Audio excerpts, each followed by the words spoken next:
Welcome back to the channel. In this video, I will be talking about the issue with weight cutting and weight classes. So let's get into why I am bringing up this topic or these topics. And the reason is because Kevin Lee recently stated that everybody is kind of waiting for somebody to die. And he said this in regards to weight cutting.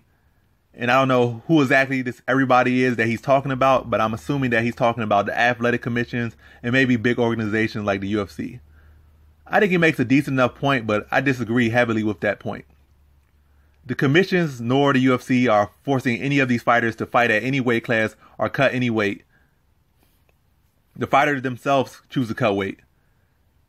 And there could be many different solutions to aid in making the fighters to make weight cutting safer, but there's always a limit because there aren't unlimited resources to have them basically babysit fighters around when it comes to their weight cutting.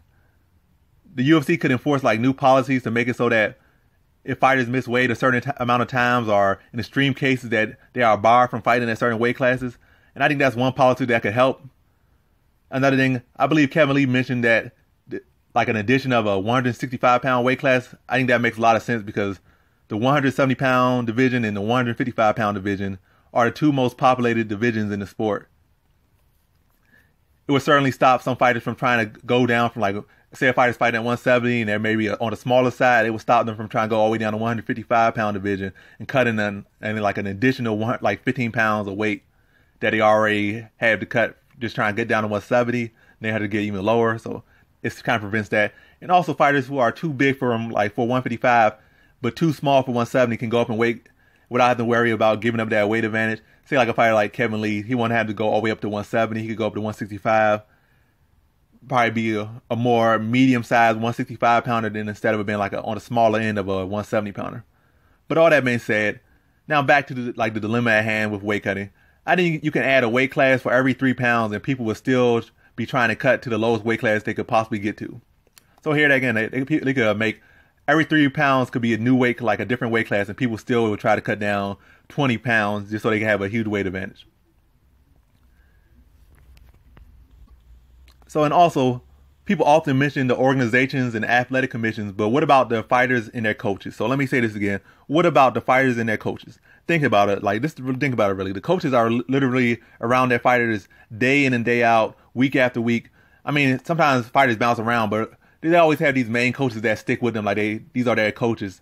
So they see them all the time. They know how their body kind of works. The fighters know how their body works. And their coaches know a lot about their fighter, much more than the organization does, more than anybody else. The fighter, their coaches, their teammates, and all those people know how they cut weight, and if it's in a crucial, critical moment, or if they can't make a certain way, it's gonna be a struggle, or it could be costly to their health. They know all the stuff. It's not unknown. These people are literally around them all the time with their weight cutting, in there in the gym, cutting weight with them and all that stuff. So how come they often avoid the blame when it comes to these bad weight cuts, or a fighter missing weight cut, or it's they almost dying cutting weight? Isn't it also their responsibility as well?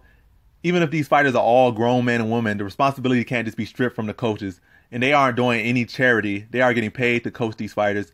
And also on top of that, there are strength and conditioning coaches, doctors, and more who regularly see the fighter. So how are all these people oblivious to the condition the fighter is in, that they pretty much they are all know something in one way or another and have responsibility of this fighter in one way or another, but they all are clueless when these fighters almost die making weight or had to struggle to make weight. It's there's no preventive measures on their end. So should commissions put a blame on these coaches? Should it take away these coaches' license? Should it fine the coaching staff? Because they get off scot clean. A fighter could literally die, and the coach is gonna be well, sorry, I'm sad they died, but they're not going to get fined or nothing. No blame put on them. They're going to blame the commission. They're going to blame the sport. They're going to blame everybody but the coaches who are literally on top of those fighters almost every day. But yeah, I think they should definitely have more responsibility. Maybe even put a fine on them as well if fighters have bad weight cuts.